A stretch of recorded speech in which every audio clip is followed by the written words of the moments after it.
आज के वीडियो में बात करेंगे डीएनसी से रिलेटेड यानी बच्चेदानी की सफाई से रिलेटेड। आपके बहुत से क्वेश्चन हैं, सर ये बच्चेदानी की सफाई क्यों करवाना ज़रूरी है, क्या इसमें कितना दर्द होता है, सर मिस्ड अबॉर्शन है तो क्या दवाई से अबॉर्शन कंप्लीट हो सकता है, क्या डीएनसी करवाना ज़रूरी है क्या, या फिर इसमें सर कितना दर्द होगा, क्या बेहोश करना पड़ता है क्या, या इसके डीएनसी हो गया तो मुझे किस चीज़ का ध्यान रखना है, कितने दिन तक मुझे क्या चीज़ का प्रिकॉशन करना है, उसके बाद मेरा पीरियड कब आएगा। बहुत से क्वेश्चन होते हैं आपके एक एक जो सवाल हैं उनको मैं एक्सप्लेन करूंगा इस वीडियो में डीएनसी से रिलेटेड यानी बच्चेदानी की सफाई से रिलेटेड।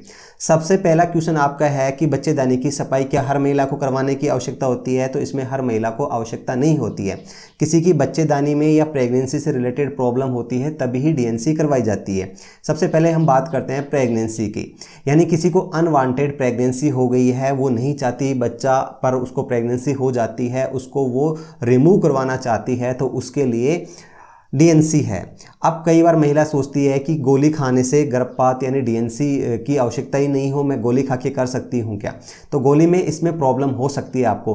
कई बार मेडिकल में यदि बच्चा प्रेगनेंसी 6 वीक की हो गई है तो उसके टैबलेट गोली खाने से रिमूव होने के चांस कम है, इसलिए डीएनसी ही ज़रूरी हो जाता है। अब डीएनसी की बात करें कि भाई कई बार बच्चा आपने गोली खा ली और उसको रिमूव कर रहे थे और उससे गोली पूरा परफेक्ट काम नहीं कर पाए, कुछ अंश बच्चे का रह गया, तो उस कंडीशन में आपको वहाँ सेप्टिक बीमारी हो सकती है यानी इन्फेक्शन हो सकता है। आपको वो एक तरह से प्रेगनेंसी कंटिन्यू रहेगी, आपका बच्चा जरूर मर्द हो जाएगा पर वो वहीं चिपका रहेगा बच्चा, तो उस कंडीशन में आपको डीएनसी करके रिमूव किया जाता है, उस बच्चे को डीएनसी के माध्यम से बाहर निकाल दिया जाता है। और साथ में जो यूट्रस की जो दीवारें थी, जो एक्स्ट्रा बनी थी बच्चे के निर्माण के लिए, उसको भी कुरुच के बाहर निकाल दिया जाता है।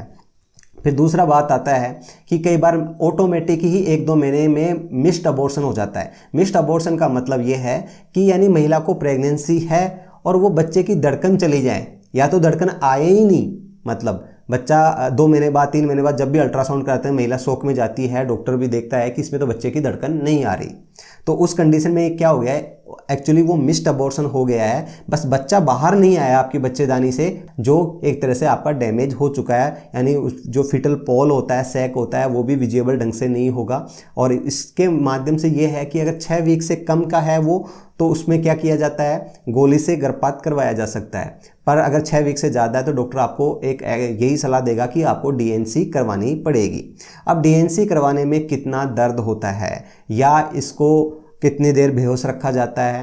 तो देखो, इसमें डीएनसी 2 प्रकार से होता है। किसी को वो बेहोशी के माध्यम से भी किया जा सकता है, यानी थोड़ा सा एनेस्थीसिया दिया जाता है, या किसी को नहीं दिया जाता। इसमें ये है कि ये बहुत छोटा सा प्रोसीजर है। अगर आपको ओटी के अंदर ले जाया जाएगा तो 15 मिनट में ये प्रोसीजर हो जाएगा, यानी आप अंदर जाओगे और 15 मिनट में ये डीएनसी हो जाती है। जाने आने में मैक्सिमम आपका पूरा ओटी के अंदर 20-25 मिनट ज़्यादा नहीं लगती। उसमें थोड़ा दर्द होता है क्योंकि इसमें बच्चेदानी का जो मुंह है उसको एक छोटी सी नीडल होती है जिसके माध्यम से उसको लूज किया जाता है, यानी उसको मुंह को खोला जाता है, तो उस टाइम थोड़ा सा दर्द होता है। और उससे सिर्फ एक इंस्ट्रूमेंट दिया जाता है, जिससे पहले तो सक्शन के माध्यम से उस बच्चे को खींचने की कोशिश करते हैं, क्योंकि आजकल हर वेल हॉस्पिटल हैं, साथ में अल्ट्रासाउंड मशीन भी रहती है, तो देखते रहते हैं कि कहाँ है आपका जो बेबी है, मिस्ड है या जो भी है, उसको सक्शन के माध्यम से खींच लेते हैं। और साथ में जो दीवार बनी है उसको एक इंस्ट्रूमेंट होता है, जैसे हमारी चम्मच होती है वैसे उसको खरोंच देते हैं, यानी उस लेयर को हटा देते हैं। तो ऐसा प्रोसीजर करने में 15 से 20 मिनट का लगता है। तो इसके लिए बहुत ज़्यादा दर्द तो नहीं होता, महिला सहन कर सकती है, तो ये एनेस्थीसिया नहीं देते। और कई बार क्या है, डॉक्टर ओटी के अंदर वो चाहता भी है कि चलो पेशेंट को भी कोई प्रॉब्लम नहीं हो और मैं इसको 6 घंटे या 1 दिन तक मैं हॉस्पिटल में रखूं, एनेस्थीसिया का चार्ज भी मैं ऐड करूं, तो आपको एनेस्थीसिया बेहोशी देके कर देंगे, पर आपको दर्द नहीं होगा, पर 15 मिनट में ये प्रोसीजर हो जाएगा। अगर आपको एनेस्थीसिया नहीं दिया और आपको कोई दिक्कत नहीं है तो 2 से 3 घंटे बाद आपको छुट्टी दे दी जाती है। यदि आपको एनेस्थीसिया दिया जाता है तो उस कंडीशन में आपको 6 से 12 घंटे या 1 दिन भी हॉस्पिटल में डॉक्टर रख लेते हैं। अब आता है कि ये जब डीएनसी करते हैं तो कुछ हॉस्पिटलों में या कुछ महिलाओं को आप में डाउट रहता होगा कि यार मुझे तो टैबलेट खाने के लिए दी थी, किसी को प्राइवेट पार्ट में नीचे रखने के लिए दी थी, किसी को दोनों। देखो इसके लिए क्या चाहते हैं कि डॉक्टर चाहता है कि बच्चेदानी का मुंह जल्दी से खुल जाए, इसलिए एक दवाई रखते हैं या ट्यूब लगाते हैं जो उसको बच्चेदानी के मुंह को खोलने में हेल्प करता है, जिससे हम उसको अगर उस बच्चेदानी का मुंह खोलें तो वो जल्दी से खुल जाए और आपको ज़्यादा तकलीफ नहीं हो। और थोड़ा सा क्या है कि टैबलेट इसलिए दी जाती है क्योंकि वो जो टैबलेट आपको आज देंगे आपको डीएनसी में कुरुच कुरुच के निकाल देंगे, पर फिर भी कोई थोड़ा सा अंश रह जाए, कुछ भी रह जाए, तो वो जो टैबलेट खाएंगे तो बच्चे कुचे को भी वो बाहर निकाल देगी, इसलिए दिया जाता है। फिर आपका सवाल आता है कि सर डीएनसी करा दी तो अब उस दिन ही छुट्टी हो जाती है? हाँ, डे केयर प्रोसीजर है, लगभग उसी दिन छुट्टी हो जाती है। अगर आपको बेहोशी दी जाती है तो डॉक्टर रख सकता है एक दिन, या आपको कोई कॉम्प्लिकेशन नहीं हो, कोई दिक्कत नहीं हो, तब अगर दिक्कत होती है तो आपको हॉस्पिटल में रख सकते हैं। दिक्कत से जानने के लिए आपको ये प्रोसीजर करने से पहले भी 2 टेस्ट करवाना पड़ता है। एक तो सीबीसी का टेस्ट करवाना पड़ता है, ब्लड का, खून का, जिससे ये देखा जाता है कि आपके शरीर में कहीं इन्फेक्शन तो नहीं है अभी, क्योंकि इन्फेक्शन होगा तो वो आपके वहाँ भी हो सकता है और आपका लिए जानलेवा हो सकता है। इसलिए वो आपको इन्फेक्शन होगा तो पहले आपके इन्फेक्शन को ठीक करके बाद में डीएनसी होगी, नहीं तो नॉर्मल होता है। दूसरा पीटीएनआर का टेस्ट किया जाता है, यानी बीटी का टेस्ट किया जाता है कि आपका ब्लड जो, क्योंकि आपको देखो कोई भी दीवार कुचलेंगे, हमारे शरीर में कट लगाएंगे तो आपको वहाँ ब्लीडिंग बहुत ज़्यादा हो सकती है। वैसे तो हमारा ऑटोमेटिक शरीर में क्या है, ब्लड रुक जाता है, पर अगर आपको ब्लीडिंग हो रही है, आपका पीटीएनआर ज़्यादा आ रहा है यानी ब्लीडिंग होने की संभावना है, तो उस टाइम डॉक्टर आपको डिले कर सकता है डीएनसी को। अगर ये दोनों नॉर्मल रहती हैं तो तुरंत आपका डीएनसी कर सकता है डॉक्टर। दर्द का आपका हो ही गया। अब बात आता है कि आपने डीएनसी करवा ली तो उसी दिन शाम को आप हल्का फुल्का खाना खा सकते हैं। अगर आपको बेहोशी नहीं दी तो 2 घंटे बाद आप जूस पी सकते हैं। अगर बेहोशी की दवाई दी है तो आप 6 घंटे बाद जूस पीना है। आपको अगर बेहोशी करेंगे, ये आप डॉक्टर से पहले ही पूछ ले, तो आपको उस दिन 4 से 5 घंटे पहले आपको कुछ नहीं खाना। अगर आपको बेहोशी नहीं कर रहे, डॉक्टर आपको बता रहा है कि बेहोशी नहीं करेंगे, तो आप हल्का फुल्का मॉर्निंग में खाना खा सकते हैं जिस दिन आपका प्रोसीजर हो। अब बात आती है कि ये प्रोसीजर हो गया, डीएनसी हमने करा लिया, तो हमारा पीरियड कब आएगा?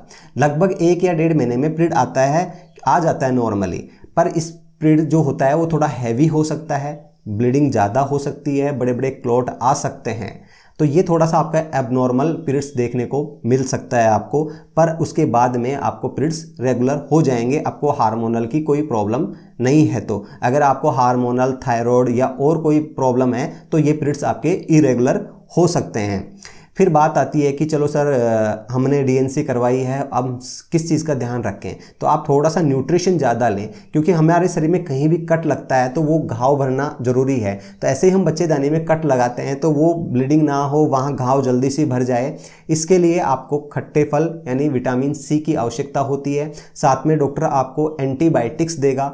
जो एंटीबायोटिक्स क्या होगा कि वो इन्फेक्शन ना हो, क्योंकि हो सकता है, वैसे तो वेल हॉस्पिटल ओटी है जो स्टरलाइज इंस्ट्रूमेंट यूज करते हैं, पर बाई चांस गलती से कोई इन्फेक्शन गया हो तो वो किल हो जाए, आपको इन्फेक्शन आपकी बॉडी में ना फैले, इसलिए एंटीबायोटिक दिया जाता है। पैरासाइट के लिए मेट्रोजिल दी जाती है।